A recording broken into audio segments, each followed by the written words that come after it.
Meus amigos, boa noite. 23 de janeiro de 2022, aqui estamos para mais uma vez em suas casas, nos pedirmos licença e nos congregarmos em torno da palavra de Jesus.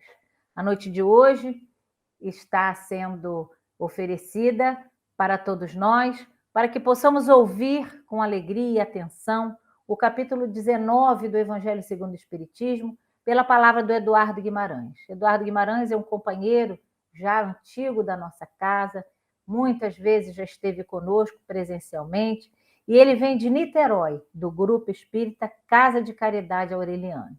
Então, nós vamos ouvi-lo com atenção, antes, porém, fazendo uma página que vai tratar, com certeza, do tema que ele nos traz, que a fé transporta montanhas, mas ele vai falar sobre a sementeira da fé. E esse texto foi publicado no Reformador em 1955, no mês de junho. Então, nós vamos trazer esse texto, que, embora de 1955, ele é um texto atualizadíssimo, atualíssimo. Então, eu convido a todos a ouvi-lo para fazermos a nossa prece e darmos início à fala do Eduardo. Na sementeira da fé.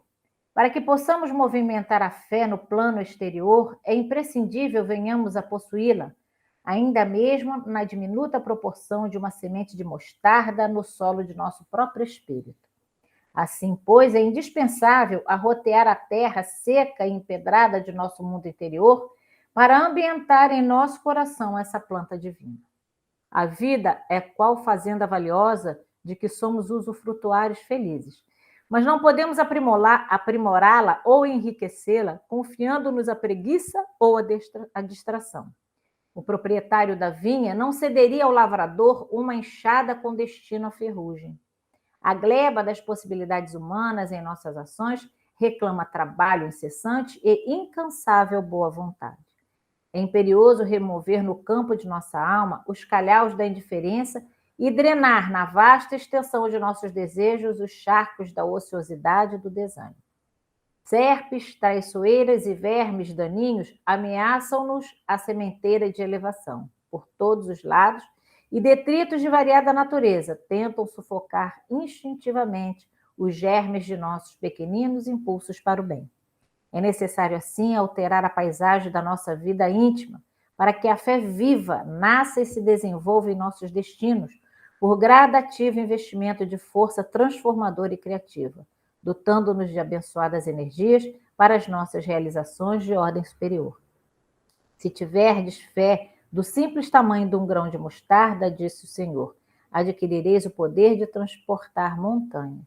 Aproveitemos desse modo a luta e a dificuldade que a experiência nos oferece cada dia e habilitar-nos-emos a converter as sombras de nossa antiga animalidade em divina luz da espiritualidade santificante para a nossa ascensão à vida eterna. Então, com essa página maravilhosa, nós estamos sendo convidados à prece inicial, sempre agradecendo a Jesus a oportunidade de aqui estarmos, agradecendo aos companheiros espirituais que nos envolvem nesta noite, para ouvirmos a palavra do Evangelho. E a fé, Senhor, é aquela palavra, é aquela semente que precisamos colocar dentro de nós, para que a nossa caminhada se faça plena, não sem dificuldades, mas com oportunidades de aprendizado e com o alimento da fé, com a semente viva da fé, nos sustentaremos diante de tudo aquilo que vier ao nosso encontro, que com certeza virá para o nosso aprendizado, para o fortalecimento dos nossos caminhos e preparo às nossas vidas futuras.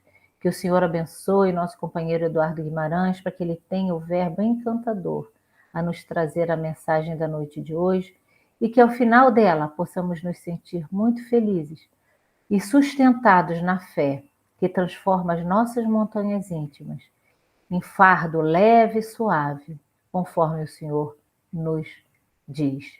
O meu jugo é leve, o meu fardo é suave. Com fé, transportaremos as montanhas que primeiro estão em nós, para depois seguirmos no mundo, aproveitando as benesses que o mundo nos dá. Em seu nome, em nome dos companheiros espirituais que nos envolvem nesta noite, damos por iniciada a atividade que ora se inicia. Que assim seja.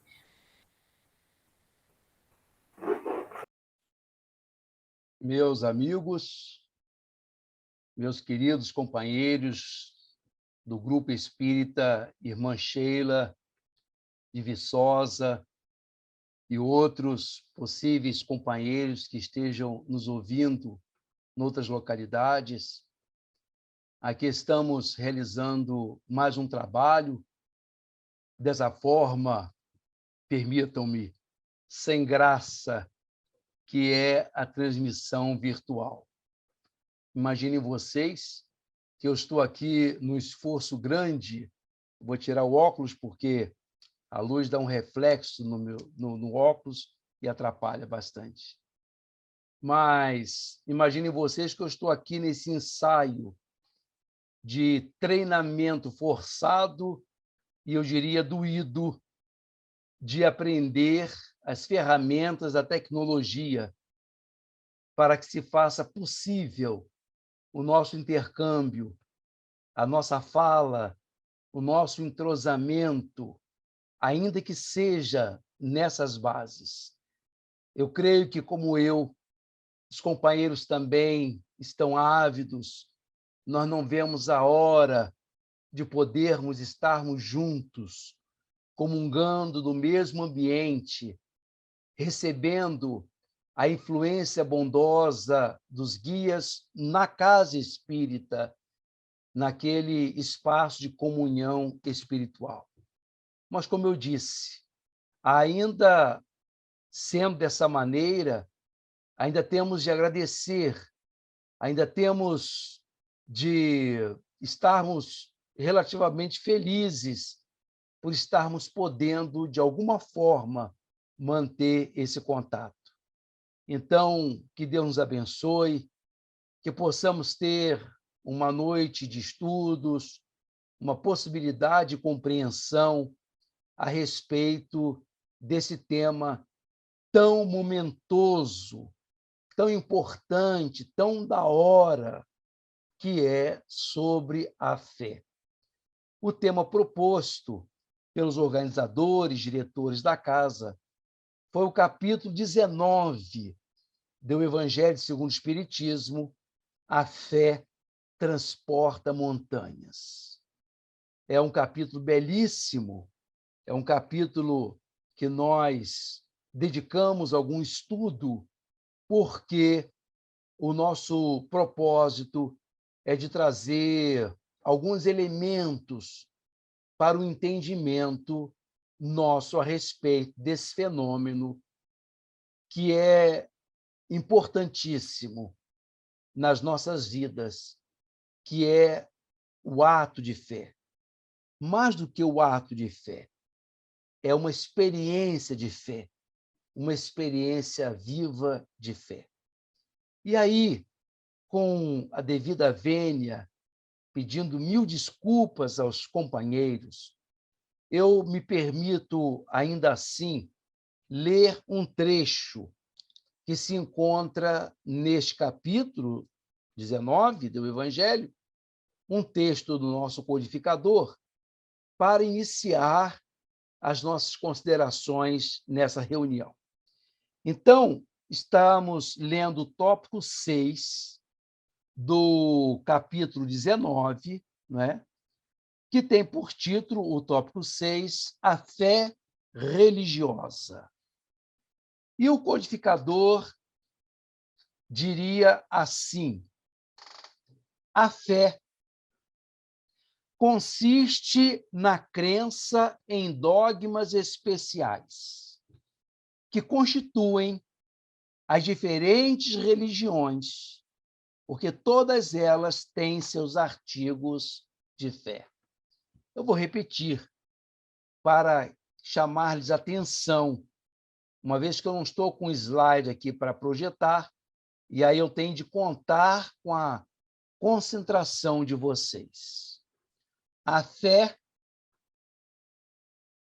consiste na crença em dogmas especiais que constituem as diferentes religiões, porque todas elas têm seus artigos de fé. Nesta definição, neste trecho, dá-nos a entender que a fé é sinônimo de dogma. A fé se constituiria em dogmas especiais, já que todas as religiões possuem seus artigos de fé. Então, por exemplo, o católico que toma a hóstia, para ele é um artigo de fé. Quando ele, depois da missa, toma a hóstia, ele está ali fazendo uma comunhão com Cristo, já que a hóstia é ou representa o corpo de Cristo. Também ele parte da ideia da Maria, mãe de Cristo, ser virgem, e daí ter Jesus tido um nascimento sobrenatural, extranatural, fora dos conformes. E isso é um artigo de fé, é um dogma especial. Assim, o muçulmano, ele, por uma determinação do livro sagrado, né, ditado por Alá, para eles, a criatura, ao longo de um dia, tem de realizar 5 orações. Não é uma, nem duas. Aliás, há uma história interessante, porque dizem que Maomé foi ao céu, aos céus, né, e recebeu de Abraão a orientação de que exigisse que seu povo rezasse 20 orações no dia.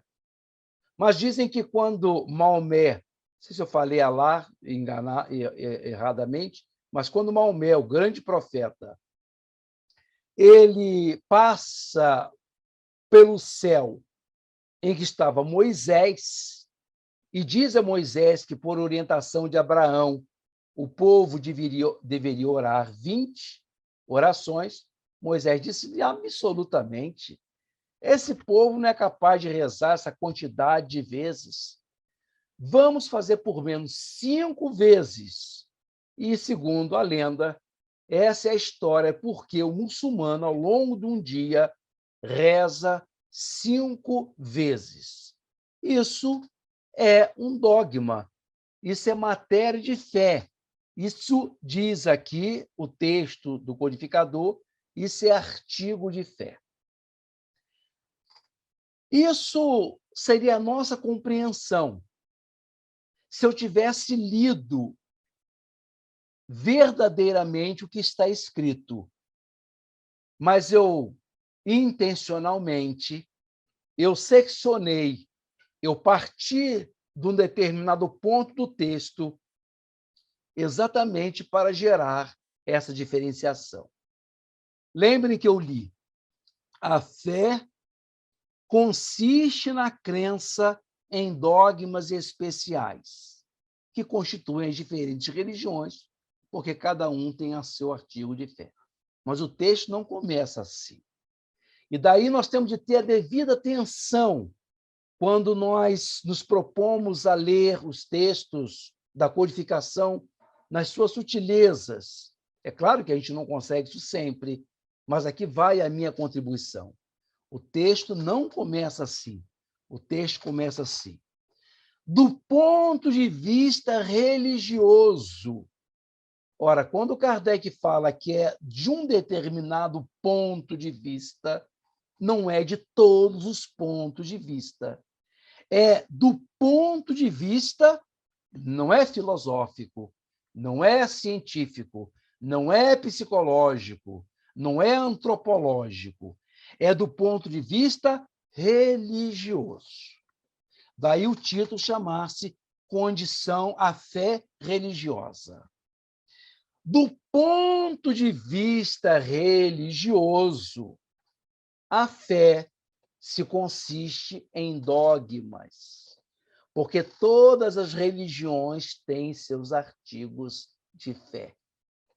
Então, nesse aspecto, as 5 orações que o livro sagrado dos muçulmanos, recebido pelo profeta Maomé, é um artigo de fé, porque está se falando de fé religiosa, assim como os católicos, assim como os protestantes.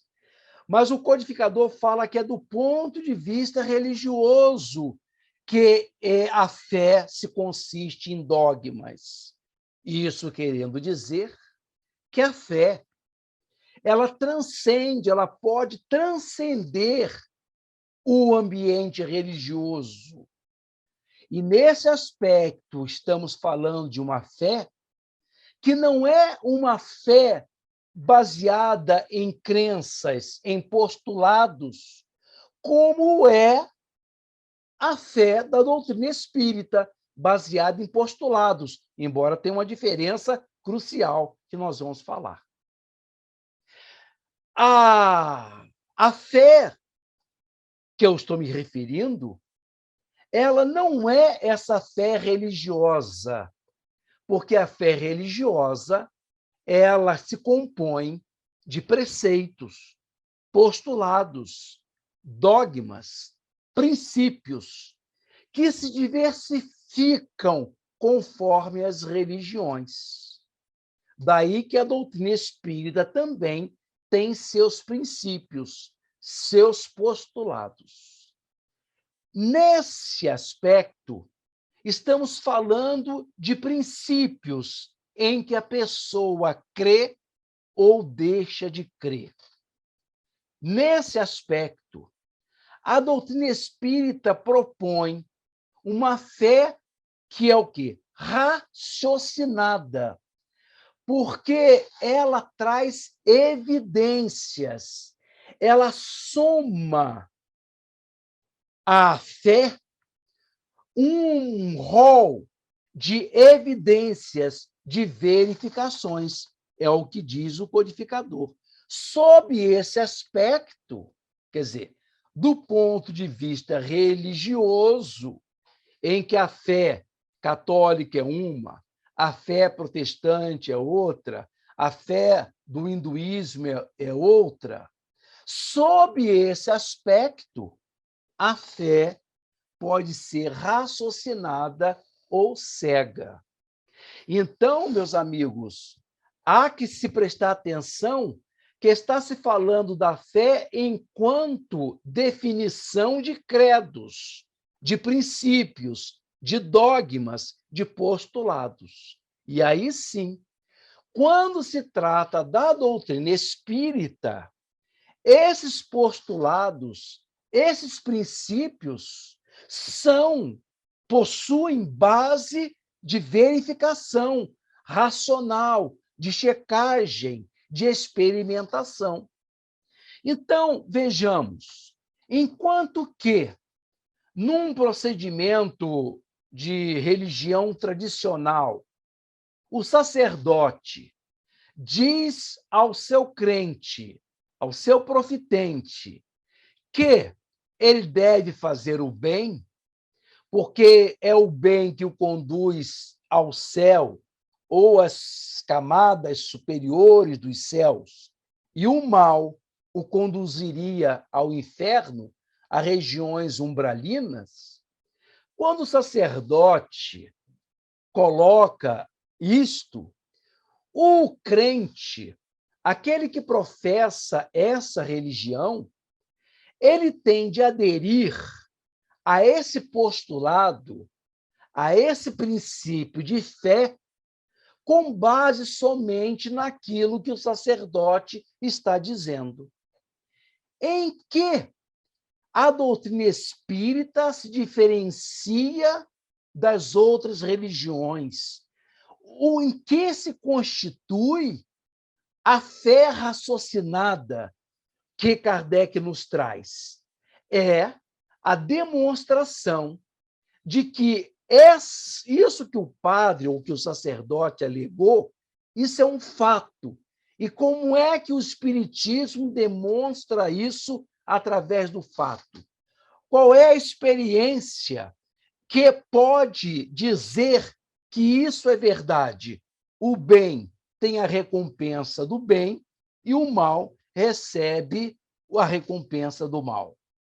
É quando não é o sacerdote quem somente diz, é quando a própria alma, o próprio espírito que para o lado de lá foi, ele volta e diz e dá o seu testemunho de que ele está numa condição boa, porque boas foram as suas ações.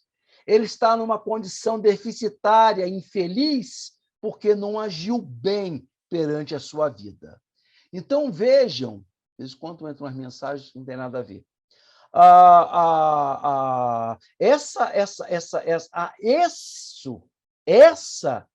Esse ingrediente a mais de comprovação a doutrina espírita traz. Então, em termos de fé religiosa, ela pode ser cega ou raciocinada. Enquanto princípios, enquanto dogmas, enquanto postulados, eles podem estar baseados somente numa predisposição, numa crença ou ter evidências. E, nesse caso, a fé é raciocinada, porque, no caso da doutrina espírita, ele traz evidências. Por que eu estou me demorando? Por que eu estou me atendo a esse ponto, a esse tópico 6 do Evangelho segundo o Espiritismo? Porque, vejam, meus amigos, se a leitura minha anterior fosse a correta, fosse a verdadeira, em que o codificador tivesse dizendo que a fé consiste na crença em dogmas especiais, ele estaria dizendo que a fé é isso. A fé é crença. A fé é sinônimo de postulados. A fé é sinônimo de princípios. Mas ele não diz assim. Ele começa dizendo do ponto de vista religioso. E isso nos faz perguntar: e quando a fé, ou de uma maneira diferente, será que a fé ela pode ser considerada como não sendo propriamente postulados, princípios, verdades, dogmas, crenças? Será que existiria algum outro princípio de fé que não fosse exatamente sinônimo deste ou daquele princípio? Eu estou me referindo a uma fé que eu chamo, segundo alguns pesquisadores, me valendo de alguns pesquisadores, da fé existencial, da fé que está na criatura antes dela crer nisso ou naquilo. É a fé que predispõe, que abre a sua alma para esta ou aquela religião, para este ou aquele princípio. Esta fé está lá, me desculpem a cola, mas essa fé que eu estou me referindo, ela está lá no mesmo capítulo, né? Na parte das instruções dos espíritos, quando os espíritos dizem assim: a fé que é de inspiração divina. Olha, aqui é diferente. A fé tem um outro trecho ainda melhor. A fé, né, ela é de inspiração divina. Ela nasce com o ser. Ela é como que incutida por Deus nas entranhas da criatura, porque ela é a garantia de que a pessoa não se perca da providência divina. Então, antes de princípios, sejam eles comprovados ou não, verificados ou não, existe na criatura o que eu costumo dizer que é o Wi-Fi divino, né? Eu estou aqui me conectando com vocês, existe uma rede de Wi-Fi, uma cobertura de tecnologia que permite esse contato, essa transmissão através da internet. Pois bem, A fé existencial, que é essa de inspiração divina, né? Essa fé, ela está antes, ela é existencial, né? Ela vem antes, está no íntimo do ser. E é essa fé, meus amigos, que às vezes vem em nosso socorro, quando o nosso entendimento se faz carente, quando o nosso entendimento é insuficiente para entender as questões da vida, as experiências da existência. É essa fé, meus amigos, que Jesus se referiu quando se dirigia para o paralítico, para o leproso, para o cego. Ele dizia: a tua fé te curou. O que ele estava invocando? Esta fé, essa tua conectividade com Deus, essa tua sintonia com o Pai Criador, esta fé te curou. Ora, Jesus não podia estar falando da fé raciocinada, porque a fé raciocinada precisaria de um embasamento através de fatos, de demonstrações que Allan Kardec faria no século XIX, mais de 1800 anos antes de Jesus. Então, é essa fé que está no coração da criatura, independente dela ser católica, independente dela ser maometana, budista, hinduísta, umbandista, candomblessista.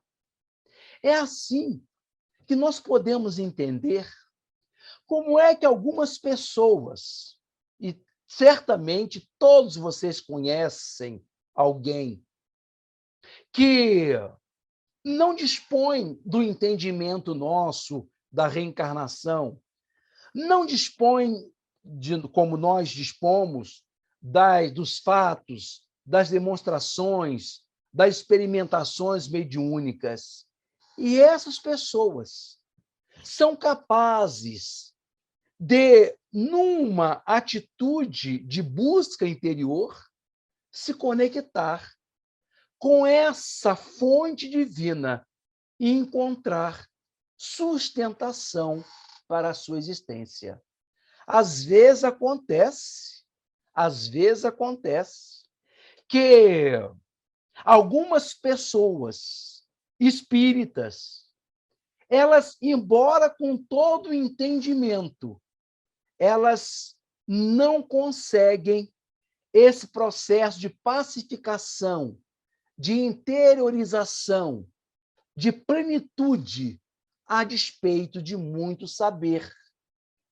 Mas é porque ela ainda não dispõe daquilo que Allan Kardec, no capítulo 19, né, vai nos falar, no capítulo 17, vai nos falar, né, desse princípio, fazendo uma distinção clara de que fé raciocinada não é somente comprovação por fatos.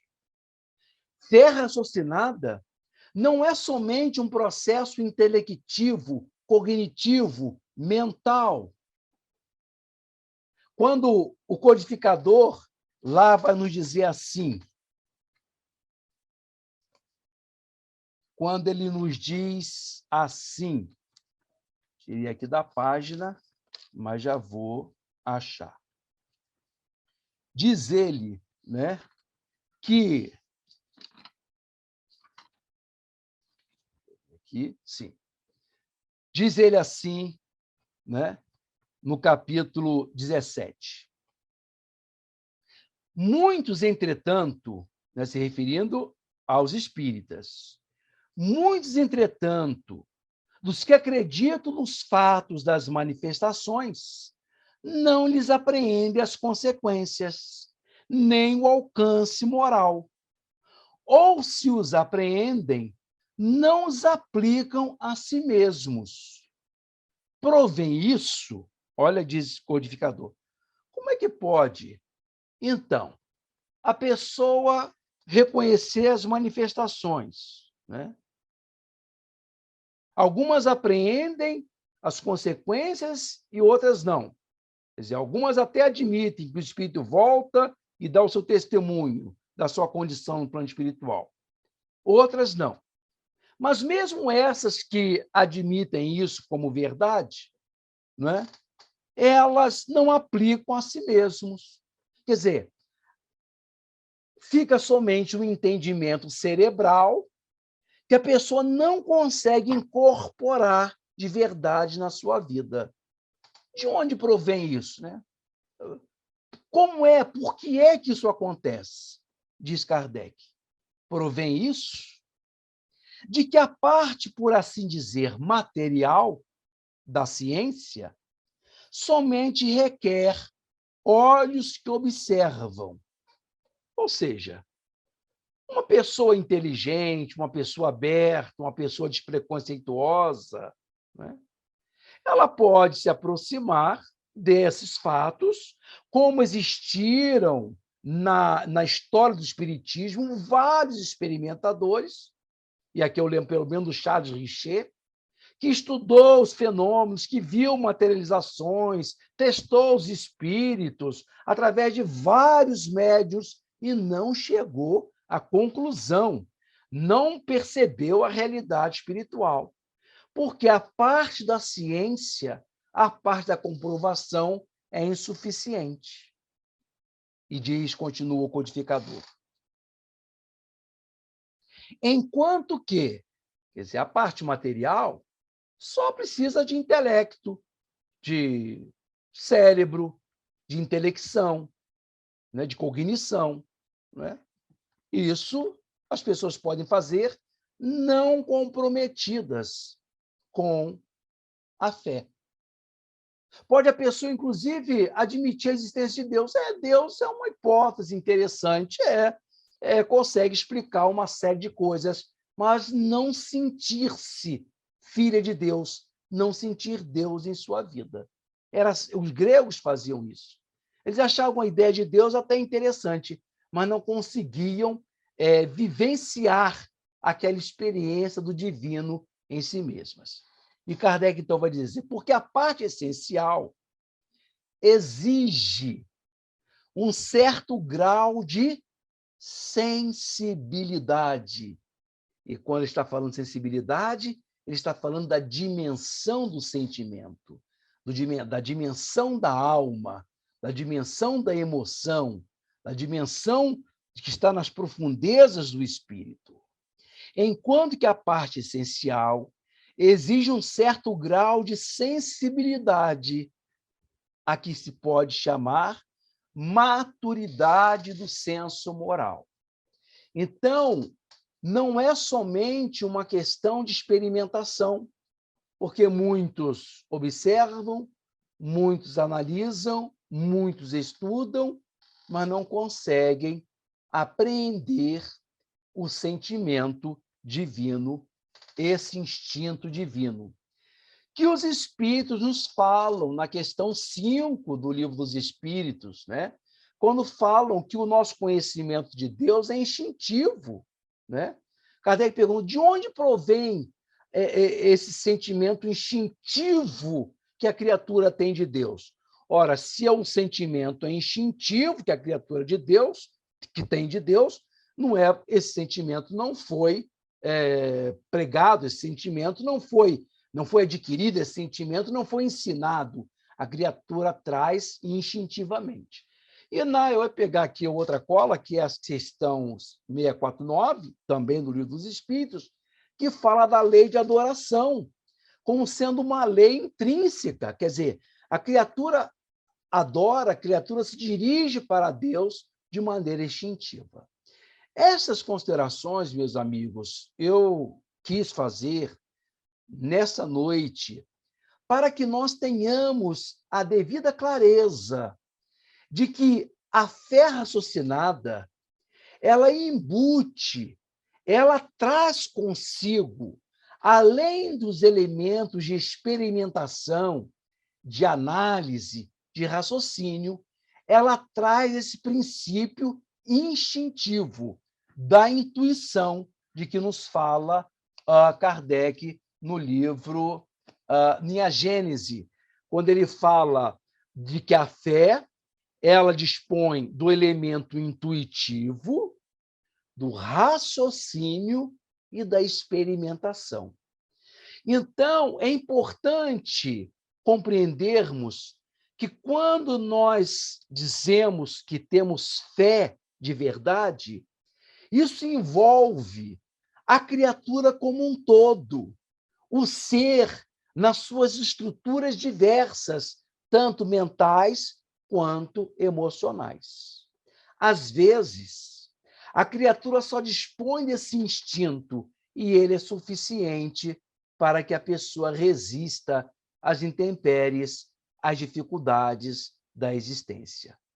Então, a fé raciocinada, resumindo, não é exatamente uma fé nova, é sim elementos de comprovação, elementos que se agregam àquele instinto divino, aquela percepção do transcendente que a criatura já trazia consigo.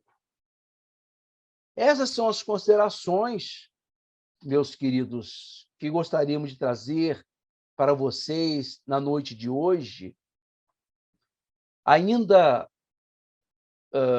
vivendo esses dias difíceis, né? Esse isolamento que tivemos de respeitar para que não comprometer outras vidas, para, de alguma maneira, inibir a propagação dessa virose, dessa doença virótica que é a Covid-19. Eu, como vocês, estou ansioso para que possamos estar juntos, convivendo naquele ambiente da casa espírita, acreditando piamente, e de novo aqui, segundo o nosso tema, de que doutrina espírita não é só conteúdo. Doutrina espírita não é só aprendizado. Espiritismo não é só discurso, não é só informação.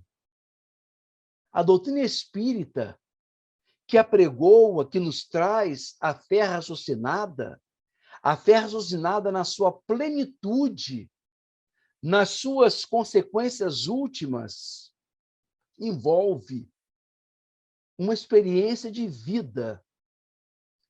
E talvez, antes desta pandemia, Deus não tivesse pedido de nós tantos testemunhos, tanta fé, depositar nele tanta certeza como nesses dias difíceis. Ao longo desses meses, quase 2 anos, tivemos notícia de pessoas que se abalaram materialmente falando, no que se refere às suas condições econômicas, né? De bem-estar físico, material, que faz parte da vida. As agruras materiais, elas assolam, elas machucam muito a criatura. Assim como também as perdas de entes queridos, de entes amados. Então, nesses 2 anos, Deus tem nos solicitado uma capacidade de fé que, segundo o título do nosso capítulo, seja capaz de transportar montanhas. Mas não nos esqueçamos de que a fé verdadeira, ela se constitui uma busca, uma sintonia, uma aproximação da alma da criatura com a alma do Criador, do Filho com o Pai. Há uma lenda interessante envolvendo aquela passagem de Moisés, quando libertando o povo hebreu da escravidão no Egito, em que vagou pelo deserto durante 40 anos. Sabemos que Moisés sequer conseguiu chegar, depois de todo esse tempo, à terra de Canaã, a terra prometida. O objetivo foi alcançado por Josué, mas foi ele quem tirou os hebreus do Egito.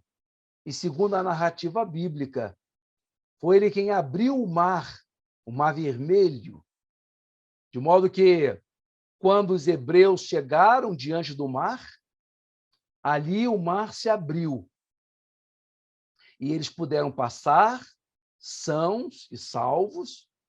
E quando os egípcios vieram no encalço para perseguir os hebreus, aquelas muralhas invisíveis cederam, desapareceram e o mar tragou os egípcios. A lenda diz que o mar só se abriu quando o primeiro hebreu, quando o primeiro homem pisou na água.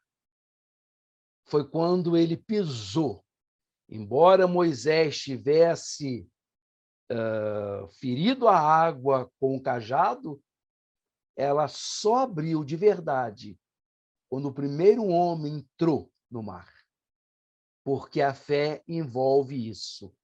É uma decisão, é uma postura, é uma experiência e não somente conceitos que possamos ter desta ou daquela religião. Nem mesmo as comprovações espíritas são suficientes para fazer nascer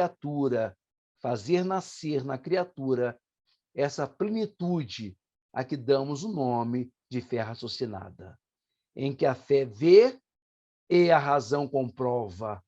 A fé sabe, a fé sente, mas não sabe. A fé, ela antevê, mas não consegue explicar. É isso que a razão vai fazer.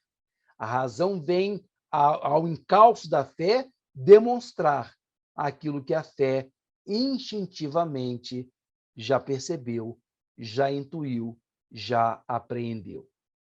Aqui, queridos, vocês sabem que dos últimos tempos eu tenho me dedicado bastante ao pensamento de Paulo, tentando decifrar aqueles seus textos, as suas cartas que ficaram para nós, verificando, fora da interpretação protestante, da interpretação católica, que tem a nossa admiração e respeito, mas tentamos conciliar alguns pensamentos de Paulo à luz da doutrina espírita.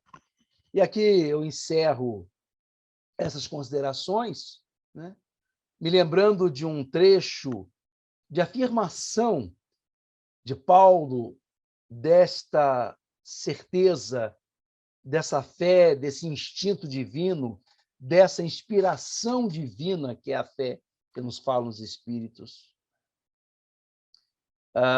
Paulo nos lembra do quanto é importante mantermos essa chama viva, essa centelha divina em nós, mesmo nas adversidades. Às vezes, Deus nos pede para pular na água antes que a água esteja aberta. E só quando fazemos isso é que o mar de verdade se abre. Então, Paulo, nosso discípulo de Gamaliel, o nosso libertador da mensagem cristã, escrevendo aos Romanos, capítulo 8, dirá ele assim: Quem nos separará do amor de Deus? A angústia? A tribulação? O perigo? A fome? A nudez? A espada? Sim. Bem que às vezes parecemos ovelhas em sacrifício a caminho do matadouro. Mas em tudo isto, somos mais que vencedores, graças àquele que nos amou. Pois estou convencido de que nem a morte, nem a vida, nem os anjos, nem os principados, nem a altura, nem as profundezas, nem o presente, nem o passado, nem qualquer coisa ou criatura poderá nos afastar do amor de Deus. E assim, queridos companheiros do Sheila e outros que porventura estejam nos ouvindo, nós fechamos os olhos na tentativa de enxergar Deus no silêncio do nosso coração. E exatamente nesses instantes de dificuldades, de dúvida, de incertezas, de dores, é nesses instantes, Senhor, são nesses momentos que conseguimos te ver com mais clareza. Por isso, Senhor da vida, nós te pedimos, não nos desampare, não esqueça de nós, não nos abandone, Senhor.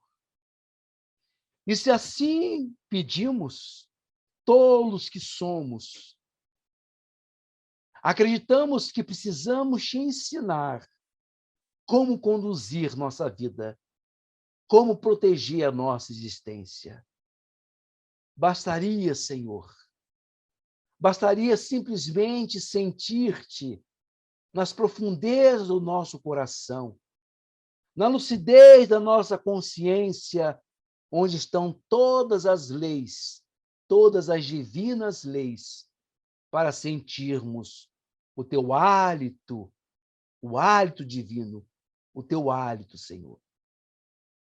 Que possamos cada vez mais, nós, criaturas, aproximarmos-nos de ti, Senhor, porque contigo as incertezas desvanecem, as dúvidas são resolvidas e a nossa fé, a nossa esperança, a nossa certeza de que estamos em tuas mãos cresce e se agiganta dia após dia. Sê conosco, Senhor. Sê conosco, Senhor, dos nossos destinos. Hoje, amanhã e sempre.